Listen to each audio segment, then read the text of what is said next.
Meals has got something that he wants to address you.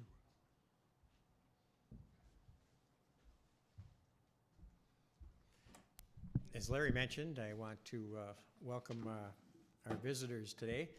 I don't know all of you, get a chance to meet you, but I do know a family that has come that Paul brought to my attention. And if you wouldn't mind standing, they've flown in from Kenya.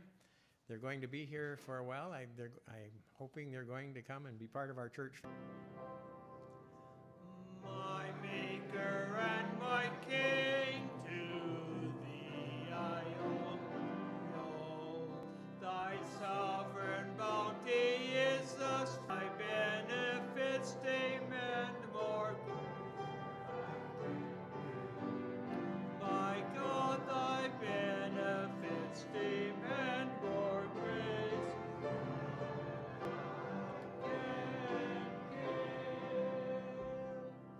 Lord, what can I impart when all is thine before?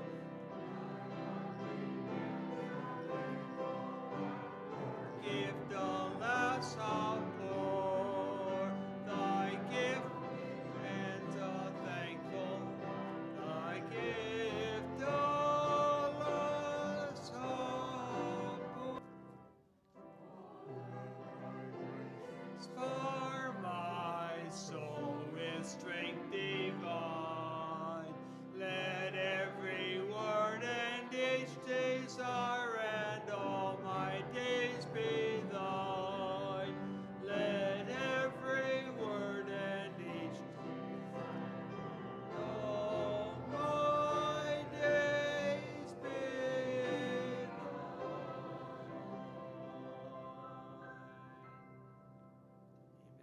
Amen. Please be seated.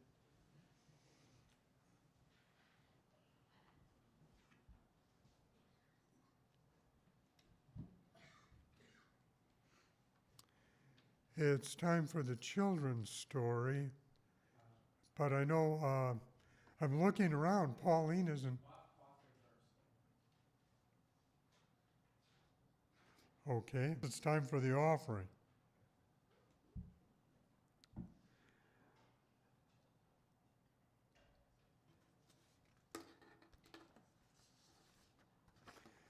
Today's offering is for the Minnesota Conference Ministries, and it's more directed at Adventist education. It is families who hold the second view that we are appealing for today. The reality is that a number of families who recognize that the Adventist education is a necessity is declining, which increases the financial burden and places it on a relatively small pool of committed families. Fortunately, there are also many families, perhaps like yours, whose children have finished school, but you understand and believe in the power of surrounding every young person with a strong Adventist environment during their growing years. You recognize that Adventist schools provide the most important evangelism we can do because it focuses on our own children. Therefore, you are willing to continue to give so that other struggling families can give their children an Adventist education. The Minnesota Conference Ministries budget offering help to relieve the financial burden on the faithful families who are working and sacrificing to this end.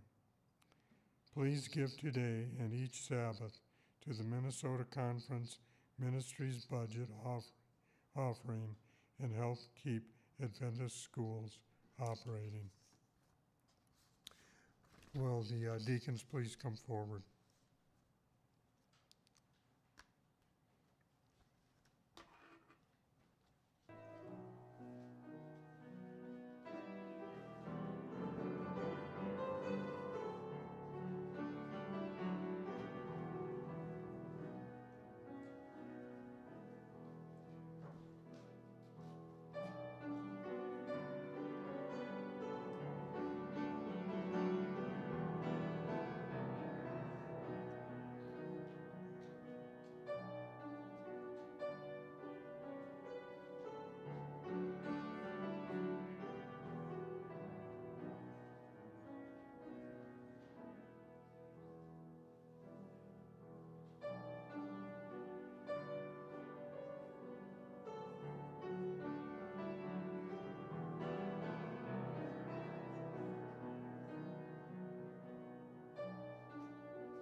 Okay, now it's time for the children's story.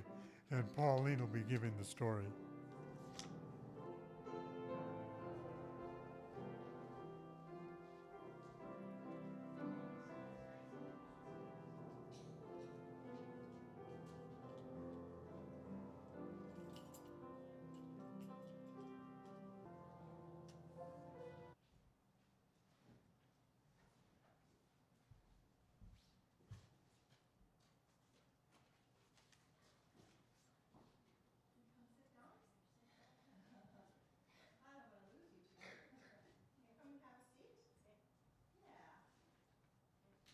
All right. Hey kids, how are you? Did you see Humphrey, the camel out in the hallway? Did you notice the big picture, the big blue picture on the wall behind Humphrey? On the wall are three men on three camels riding through the desert. And it's an evening sky. And in the sky is a huge, beautiful, bright, bright star. You kids know the story of the wise men, right? Have you heard the story of the wise men? Okay. So after Jesus was born, three wise men saw the star. These were teachers and scholars, and they knew the Bible scrolls, and they were great men of study. They were called the Magi, or we call them the wise men. And I'm going to go to Matthew chapter 2 and tell you the story of the wise men and what happened to them and what happened and what could have happened but didn't.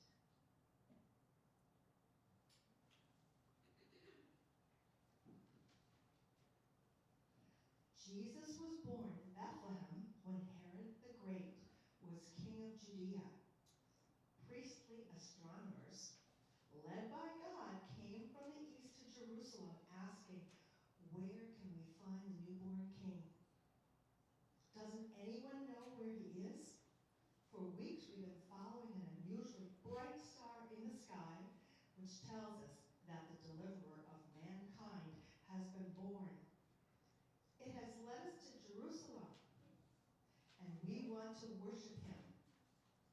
When the news reached Herod the king, he and many of his officials decided that this must be a plot to overthrow the government.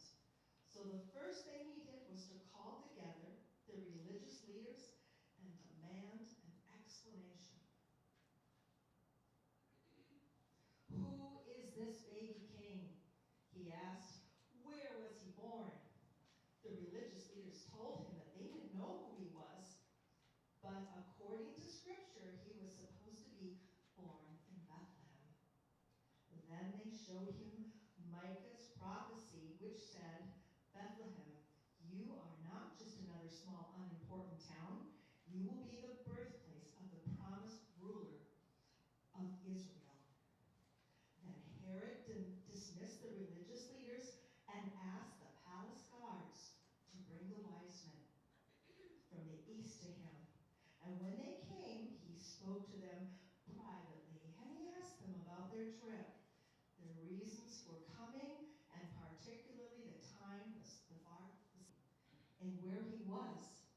And as the wise men from the east left the palace, they saw that same bright star appear once again in the sky, and they followed it.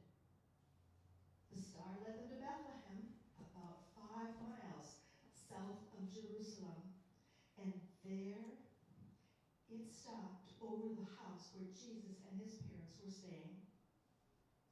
The men were overjoyed at having found the child, and after introducing themselves to Mary and Joseph, they knelt down and they worshiped the little king and gave him presents of gold, costly incense, and expensive perfume.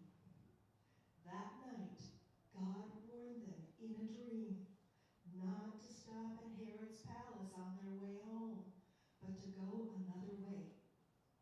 That same night, an angel spoke to Joseph in a dream. "Get up," the angels said. "Take Mary and the baby Jesus together with the few things you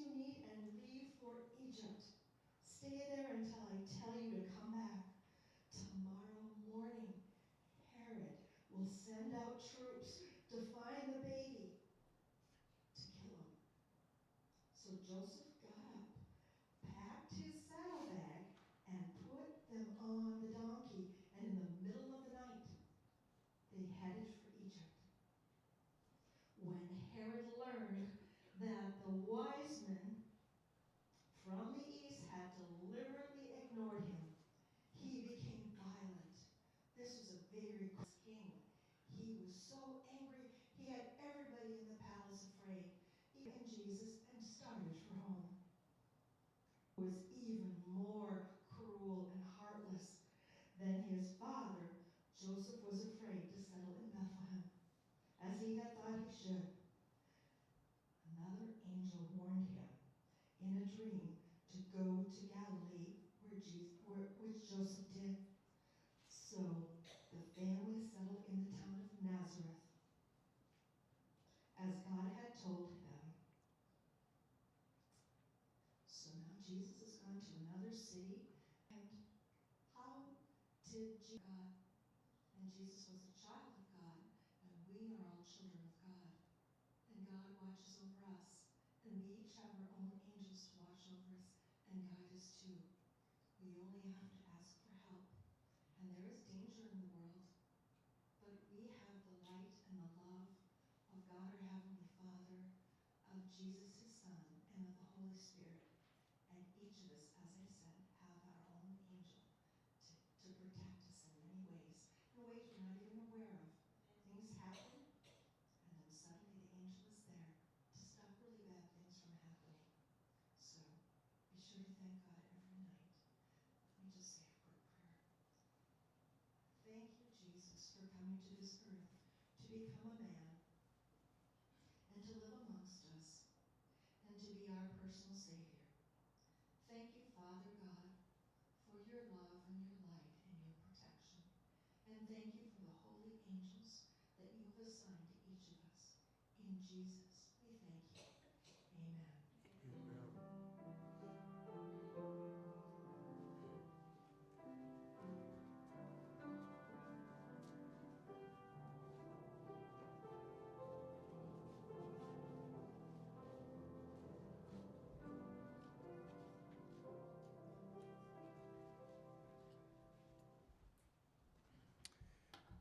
And now the Kenyan Voices will minister to us in song this morning.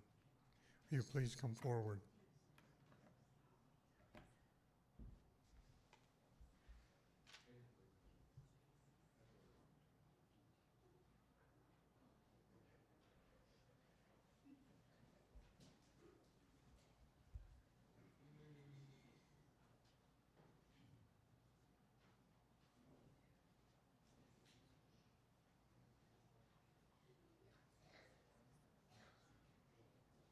We're going to sing a song that says, "Stay a little